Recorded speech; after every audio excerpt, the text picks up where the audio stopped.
Hello, everyone, and welcome back to another episode of Season 2. I'm growing bored of this. In last week's episode, Max met up with Rupert in the garden that was behind the central office. When they spoke, they briefly caught up, and it was like the good old days, but that quickly changed when Rupert informed Max that he had a part to play in his quest for doing the labors. Womp womp womp. Feeling betrayed and swindled, Max stormed off, and Rupert was confused.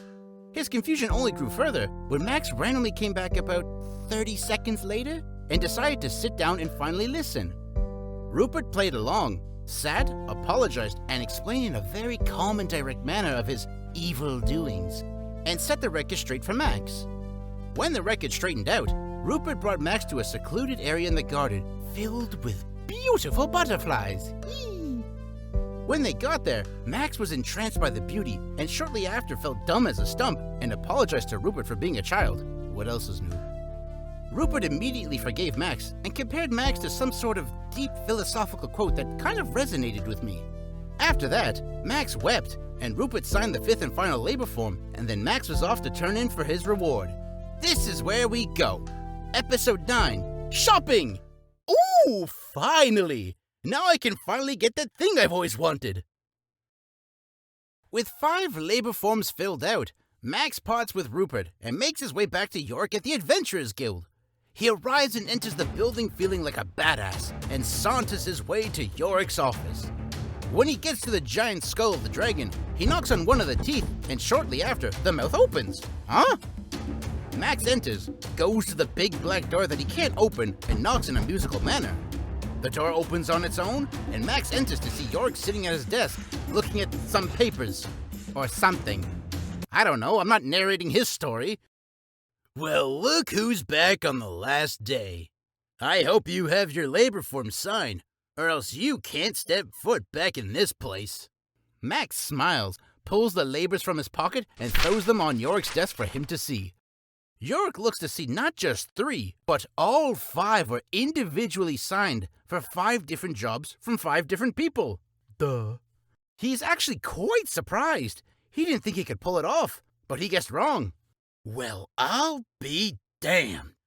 Not only did you complete this on time, but you also got 5 signatures? Yeah, I just said that, you ding-dong. I wasn't expecting this. I expected you coming in whining or crying and begging for an extension, or coming in saying that you quit or give up, or that you died.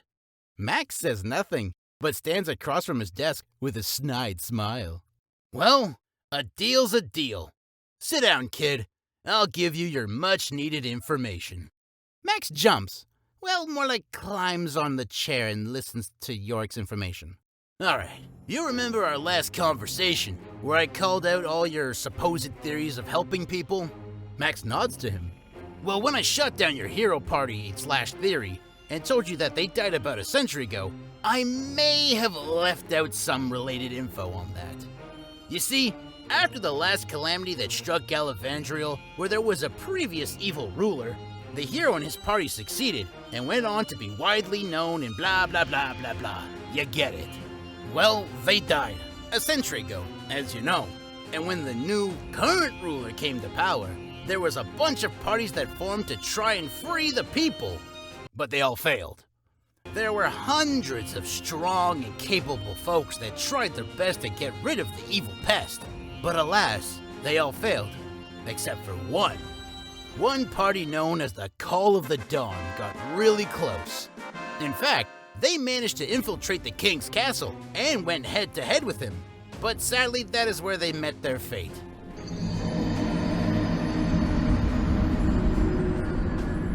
You see, they were no match for the scourge that was the evil king.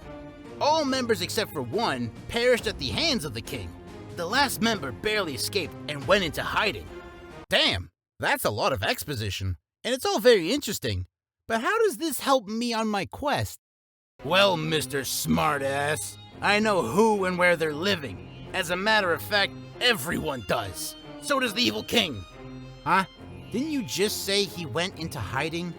How would everyone know where he lives? And why would the king not do anything about it? Oh, so now you care about what I have to say. His whereabouts became known when he became a professor at the prestigious School of Magic for a short time. He was removed from the school for going against its rules and doing some unregulated spell experimentation. After that, he went from town to town, living in each for a short while, but kept getting kicked out for similar reasons. As for why the king doesn't bother with him, beats me. My guess is the king thought that since the hero party was defeated, one wizard couldn't nor wouldn't come back to try and face him. Also, given his reputable state of getting tossed around, the king thought like everyone else. He's gone nuts. He's a has-been. Goodbye. Adios. Scaram. Well, that's a shame. Who is this wizard guy, and why are you telling me about him? His name is Callus, and he was the arch-wizard of the Call of the Dawn. He was pretty powerful back in his day, mastering all 5 basic magical elements, knows almost all advanced magical abilities, as well as creating a few spells of his own. The problem with him is, he's now 70 years old.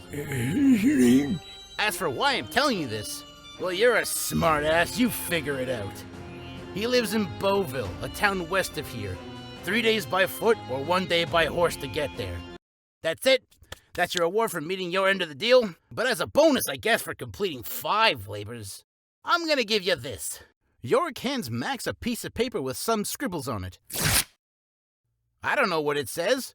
Looks like a child drew this thing. Use this at our potions shop here in the guild.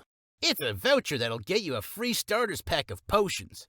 Now that our business is done, and we've both met our ends of the deal, would you kindly get the hell out of my office? Max jumps off the comically large chair and exits Yorick's office, looking at the voucher, trying to decipher its jumbled code. He leaves the Maw of the Dragon and makes his way to the potion shop. When he gets there, he stands by the counter, and behind are 4 shelves filled top to bottom with various amounts of potions in different sizes, shapes, and colors. Wow, I use that a lot, don't I?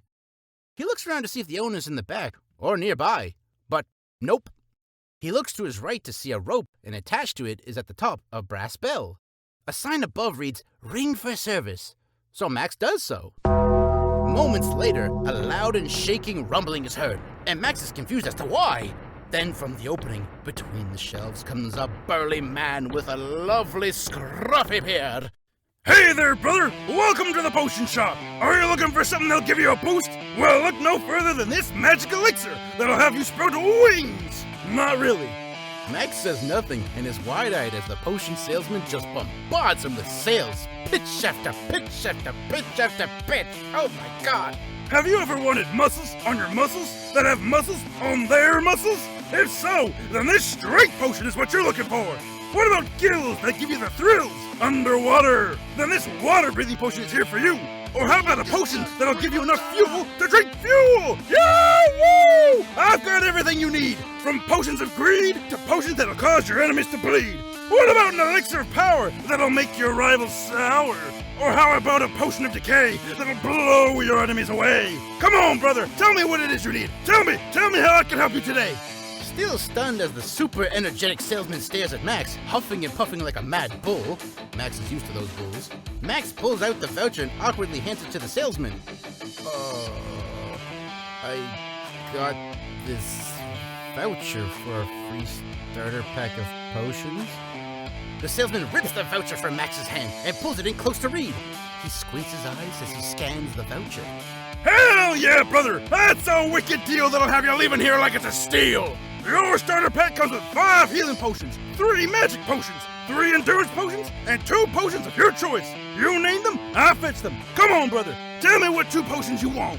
Max is intrigued by the deal, and even though the salesman was intense, he can't help but admire his tactic. Yeah, I'll go for 1 strength potion and 1 water-breathing potion, please. Woo! Doggy! That's a mighty fine choice right there, brother. Going for muscles on muscles and gills for the thrills. Give me 1 second to pack it for you. Max does so, and is swept in by the salesman now.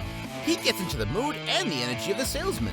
Here you go, brother. Hope they'll save your butt one day, brother. It's been a pleasure. The pleasure's all mine, brother. You are one swell guy. Take it easy, and I'll see you next time. Hell yeah, brother! The 2 part ways with a clasp of their hands and a firm shake. After leaving the potion shop, Max exits the Adventurers Guild, and once he was outside, he immediately opens and downs one of his 5 healing potions to help his throat and hand.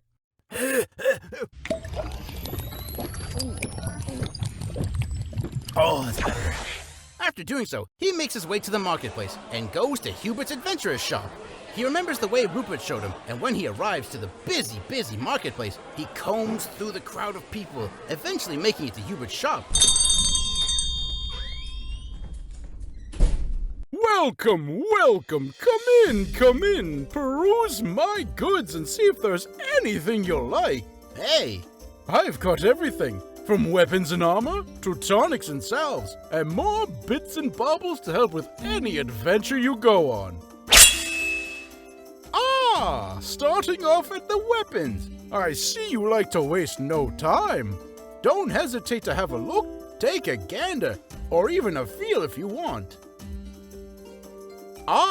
Yes, the broadsword. Great for any sort of fighting or defending. The ideal weapon for such a brave adventurer such as yourself. Nah. No interest? No matter. Ooh. Oh my, that luxurious chest plate, fitting for such a strong individual such as yourself. Nah. Still no interest? All right then. How about my tonics and salves? Red is for strength, green for endurance, and yellow for, well, I don't know at the moment. Really? Nothing here either. Very well then, on to the last stop, the bits and baubles. Are you seriously still empty-handed? Are you really going to walk around my shop with no intention on buying anything? I don't got gold. Oh, you have no gold. Well, I can't believe I'm saying this to a customer, but would you kindly get the hell out of my shop? All right then.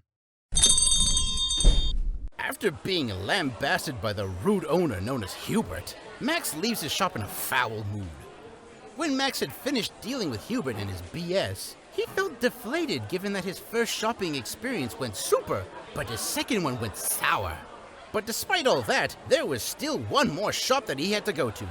Grimble's Magical Sack. Sorry. Just 2 doors down, Max enters the magical emporium that sells mainly wands, but also assorted magical goods as well.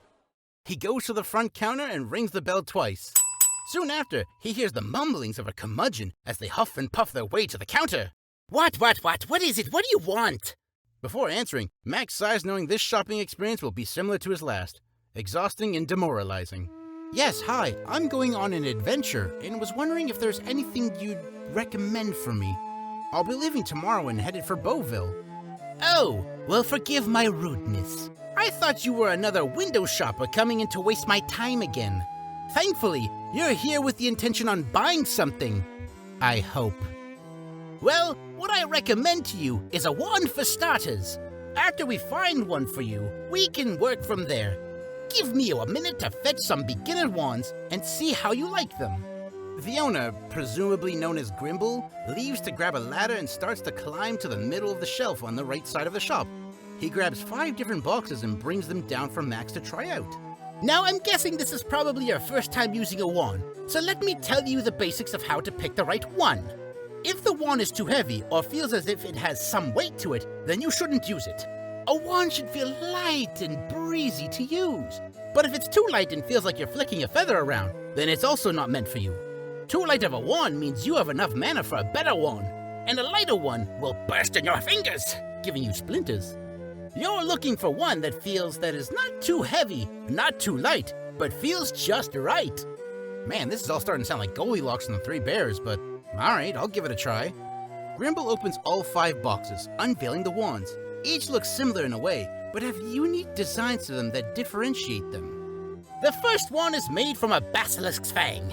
It's meant for lightning-fast spell casting and smaller spells. The second one is made from a horned toad. It's heavy and slow, but if you want short bursts of high power, then that's your wand. Third is made from a horn from one of the bulls that raced in the Colosseum. Much like the last, it's slow, but very, very powerful.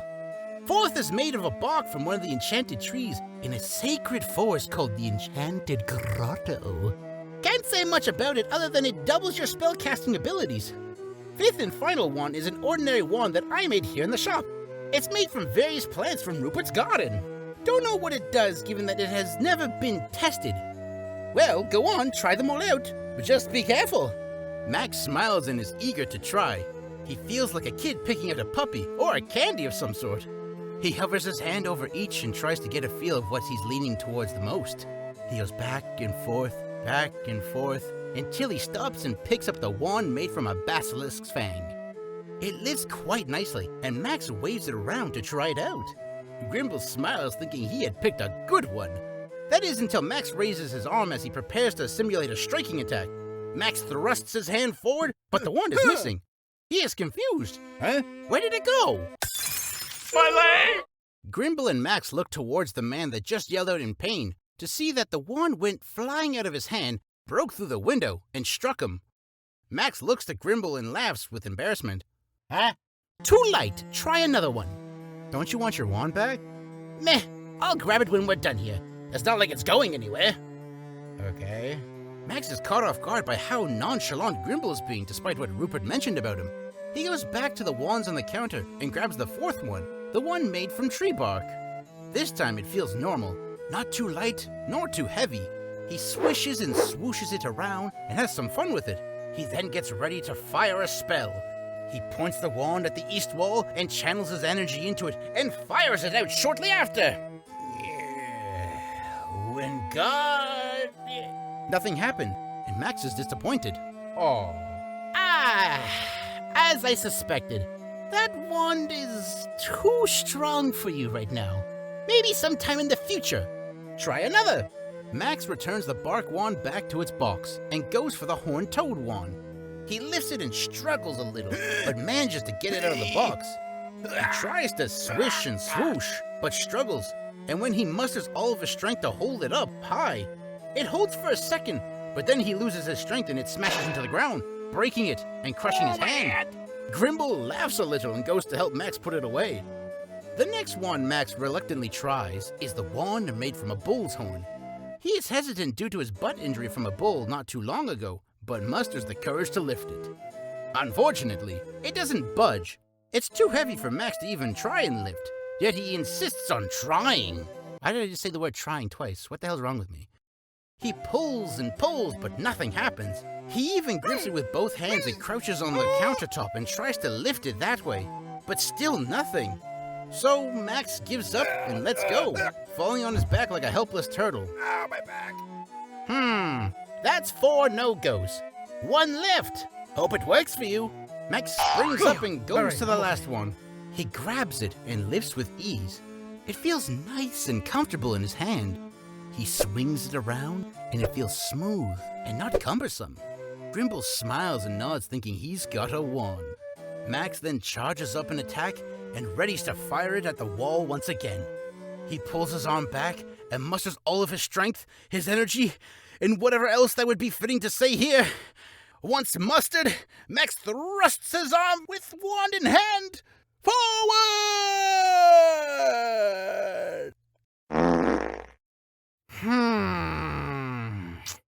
Hey, Gramps, I don't think this one's gonna work either. Grimble sighs in disappointment and puts the wand away. He carries them back to the ladder and puts them away. I don't suppose you'd have any other wands for me to try out? Hold on 1 minute. I got one left for you to try. When he finishes putting away all 5 wands, he pulls one more out and brings it down for Max. He lays it on the countertop and opens its wooden container. Max looks down to see something different. Instead of seeing a wand, all he sees is a stick. Huh? What's with the stick? Excuse me? What did you just say? I said, what's with the stick? That can't be a wand. It looks just like an ordinary stick. A stick? A stick? A stick? Max backs away as he knows he blew it. Grimble's about to explode like Rupert said he would. Oh. This isn't a stick. This is a wand. And it's not just any old wand. It's the wand. The wand that started it all. The wand that brings all hope and vanquishes all evil. It's the wand of time and space, peace and power. the Alpha and the Omega.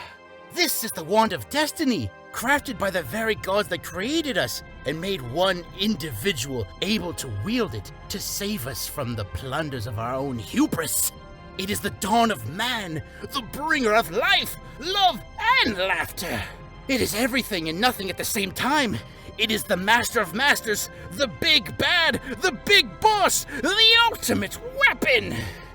Max looks at Grimble, all awkward about it. Really? That wand is everything you just said? Grimble looks at Max, and then at the wand, and snaps it, then tosses its remains. Of course not, it's just a stick. I was just trying to get rid of you because I'm tired, and you no longer amuse me. But all your failures do make me wonder something about you. Come with me to the back. Grimble lifts the curtain for Max to step into the back. He is brought to a large room with a sphere in the middle, with a bunch of cutout lines intersecting on the stone floor. Ooh, cool. Whoa! What is that thing? That, young man, is a mana detector. You simply put both your hands on the orb, and it does the rest. What it does is detect your affinity for magic, as well as what nature you are most connected with. I want you to do it, because I think you may have a special kind of mana. Cool, I'm game. Excellent. Put your hands on the orb and wait about 1 minute. You may feel some tingling, but that's normal. Max smiles and obliges with Grimble's request. He puts both of his hands on the orb, and soon the lines on the ground light up and connect and power up the orb. The tingling that Grimble mentioned starts to tickle Max's palms, and he can't help but giggle a little. It tickles.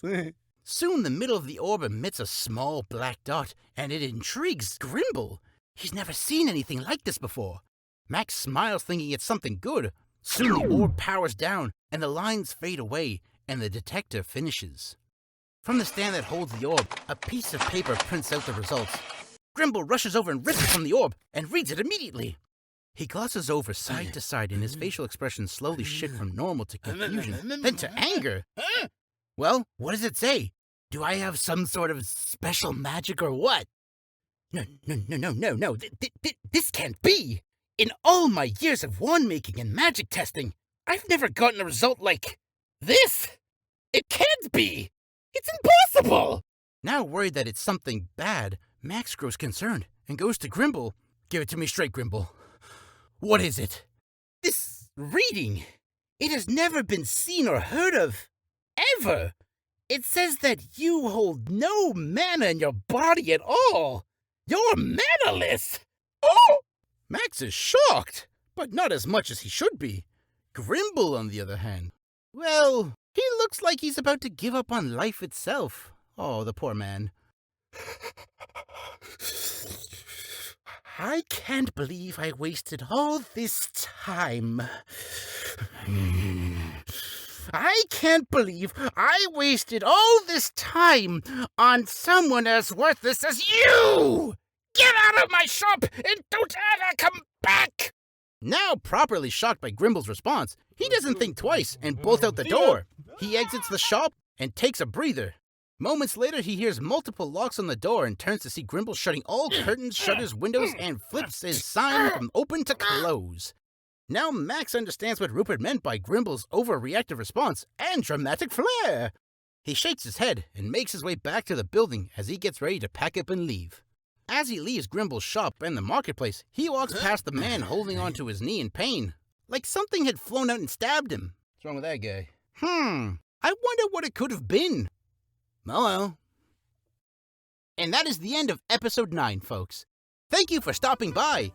I don't know what to say because, well, this was just a mix of gritty 80s/90s wrestling, then your typical brooding douchebag shopper, then your curmudgeon old man saying, nah. But, you know, I guess that is what we are to expect in a multicultural society that is Canada. Oh, wait. I'm not from Canada. Anyway, I'm off topic. Sorry. Thank you for stopping by. I hope you enjoyed. Have a good night, folks. Whew. I almost blew my cover telling them I lived in Toronto. Oh,